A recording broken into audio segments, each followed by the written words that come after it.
Hello， 大家好，我係嘉南。我哋咧今日咧請到一個特別嘅嘉賓咧，同大家講一個我覺得好吸引嘅 topic。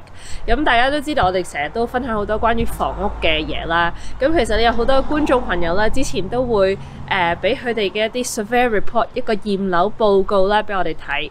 當你去攞咗一個 offer accept 咗之後咧，咁你就可以 arrange 你嘅律師啦，跟住就係驗樓師去睇呢間屋。咁佢哋就會收到一個咧，一係通常係 level 2或者 level 3嘅 survey report。咁有好多人可能會見到唔係好明白嘅時候，有陣時都會 send 俾阿偉嚟睇下，俾啲意見咁樣樣。咁我哋今日咧就請咗一個特別嘅嘉賓，我覺得係由佢去話俾大家聽，佢點樣去睇一間屋咧？呢個應該係好有幫助，對我諗我會學到好多嘢。咁我哋而家歡迎我哋嘉賓 Craig，Welcome Craig。Yay. Hello. Thanks for accepting my invitation to our channel. Yes. Thanks for dressing for the occasion as well. Right. He looks so smart today. Yes. I'm not like, I thought I'm climbing or something, so I'm like, I'm not we don't always look this smart, but I thought I'd make a special effort for the camera. Brilliant, thank you.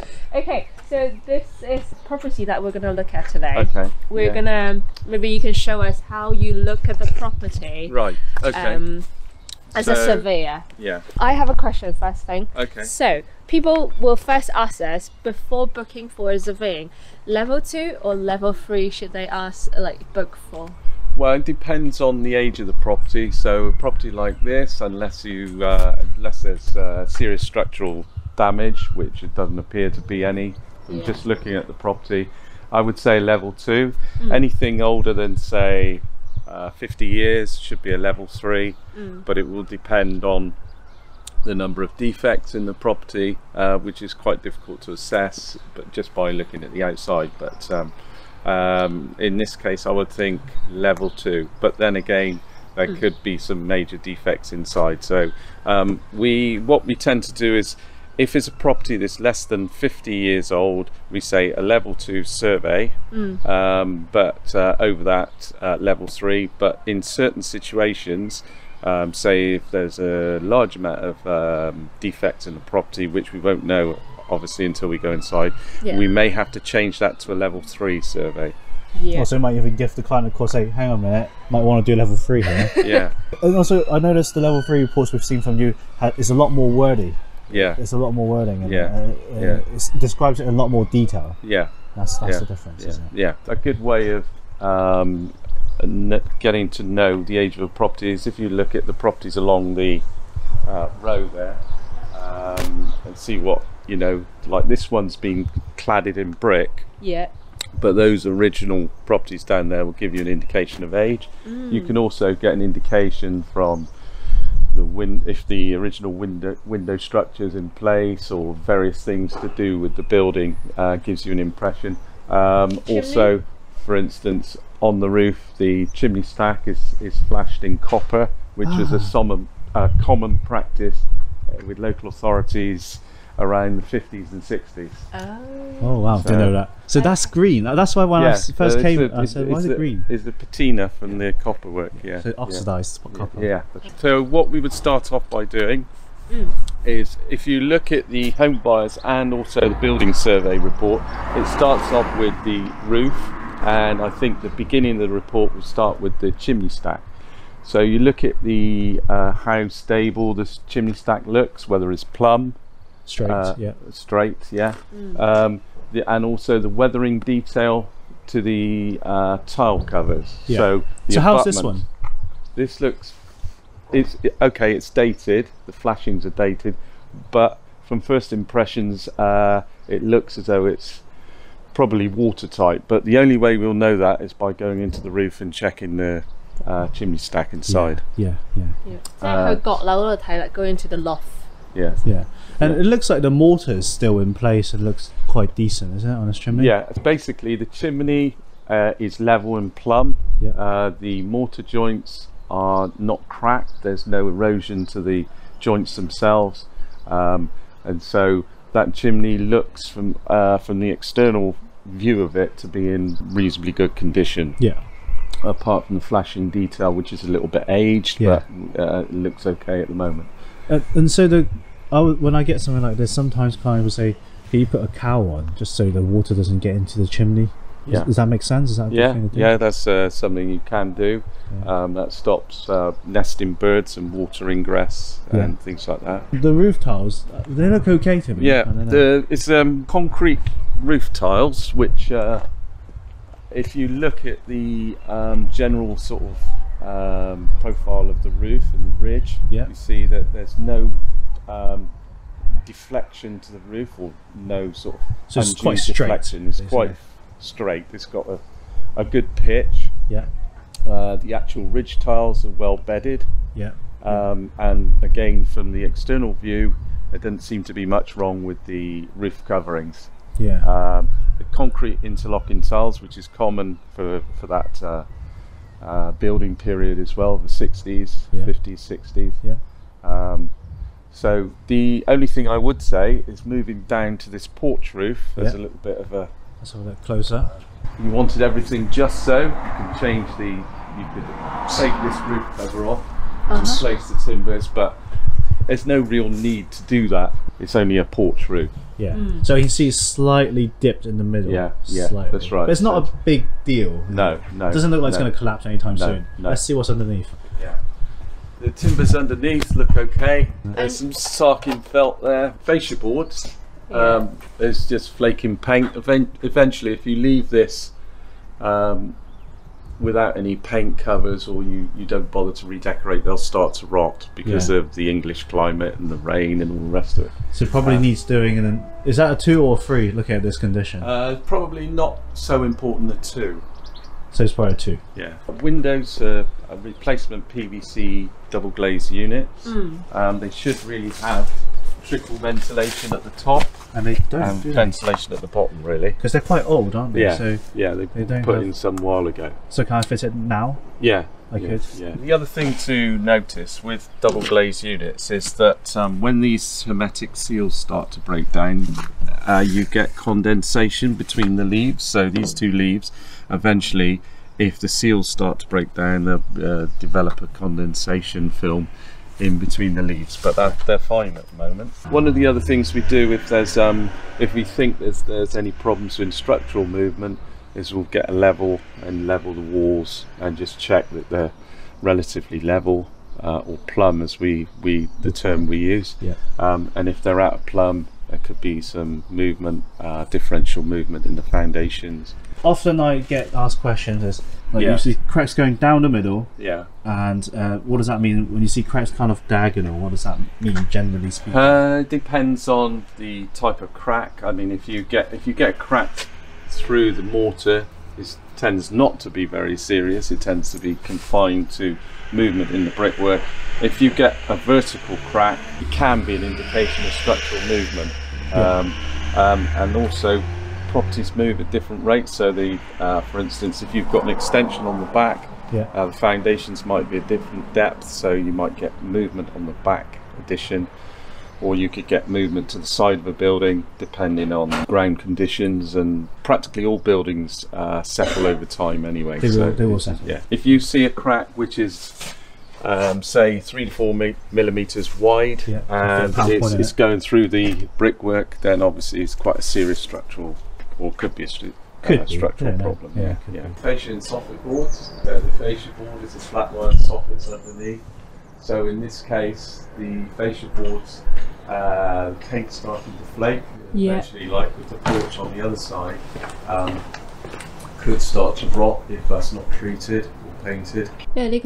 So they tend to change it to PVC now. That's right. No maintenance PVC. So, and it also, if you have PVC, then you also have trickle ventilation normally, which provides eaves ventilation to the roof into the loft. Guttering's important because obviously if there's leakage from the gutters and the downpipes, that just the water tends to flow over the top of the guttering and down the front wall.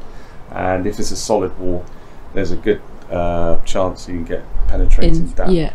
So when there's a lot of moisture or a lot of water on the wall, it's no good, is it? 雨水渠喺度，係啦，要清潔佢咯，得閒。Everybody gets very kind of edgy country about asbestos now. Actually, this is, as far as I'm aware anyway, it's low-grade asbestos. At the moment, does it look like it's damaged? Does it look like it's damaged? Maybe at the ends? Possibly a little bit. But I think around there. Yeah, a little bit. Yeah. If you're leaving as is, I mean, you can put corrugated plastic or metal over it. Might just take replace it off. I think. Yeah. Boundaries. For instance, the condition of this boundary is poor. Well, these panels are rotting. Those have been renewed. So then there's the issue about who's responsible. So you really need to find out through the title deeds. Legal work. Japanese knotweed. Yeah, it presents quite a big problem. Some lenders won't actually lend on properties which have got Japanese knotweed. It's quite difficult to eradicate. Hold on, I found it. See.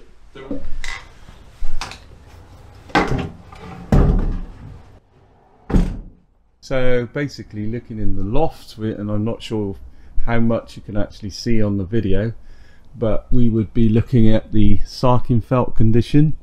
There's a secondary barrier against rain, the timbers and the structure, to see whether there's any woodworm, rot, damp.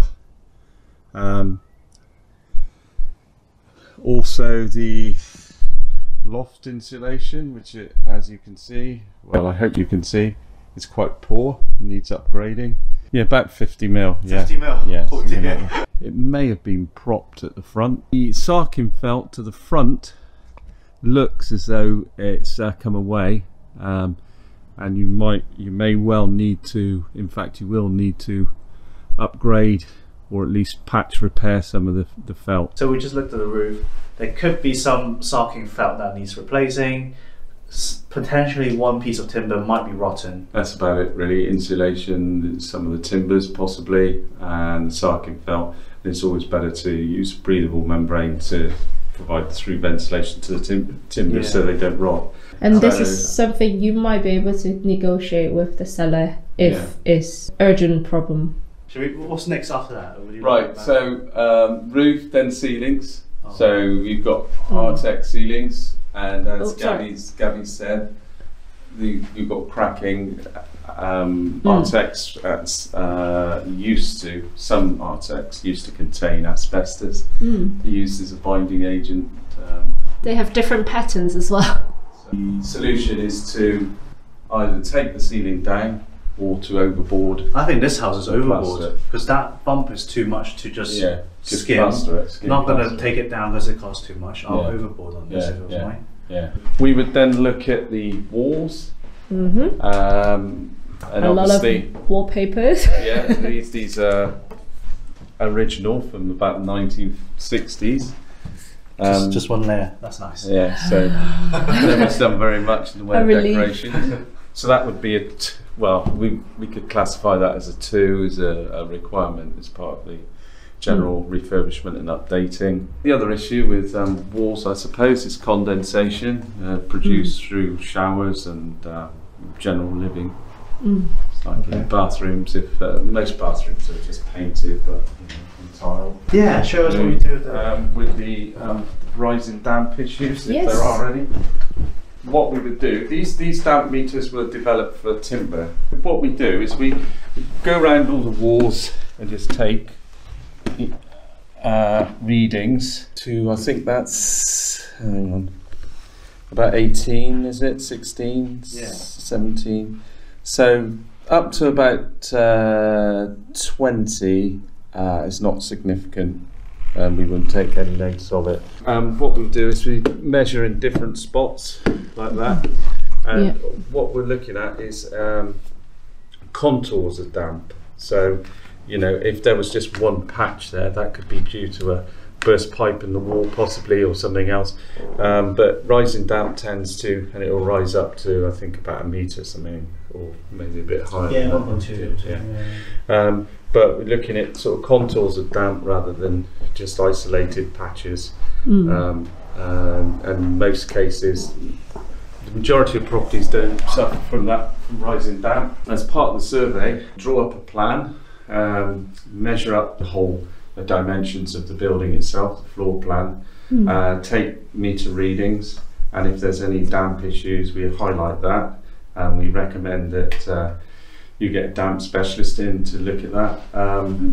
The reason for measuring up the ground floor plan is for insurance reinstatement purposes. So in other words, the rebuild costs. So if you, to insure a property, you would need to have a figure to rebuild it if it was damaged by fire or whatever. The other thing is with floors, for instance, like here, you've got solid floors, and in older buildings, you tend to get a breakdown of the DPC. With timber floors, I've got a friend of mine who he's a bit older than me, but what he tends to do is he'll jump up and down on the floorboards, which upsets the owners. Really? To just check the integrity of the joist. So he would do just what I tend to do is I'll just sort of wait a second, check the floors, make sure there's no undue deflection. Because what happens is when plumbers, electricians, and other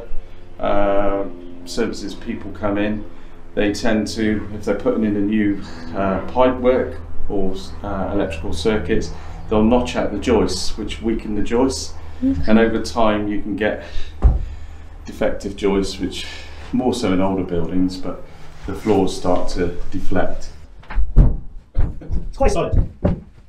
Yeah, I don't think we've got a problem there. Yeah.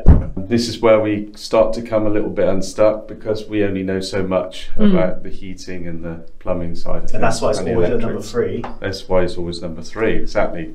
The old style consumer unit or fuse board would have wire fuse cartridges, which should be updated to mini circuit breakers. So that's really old.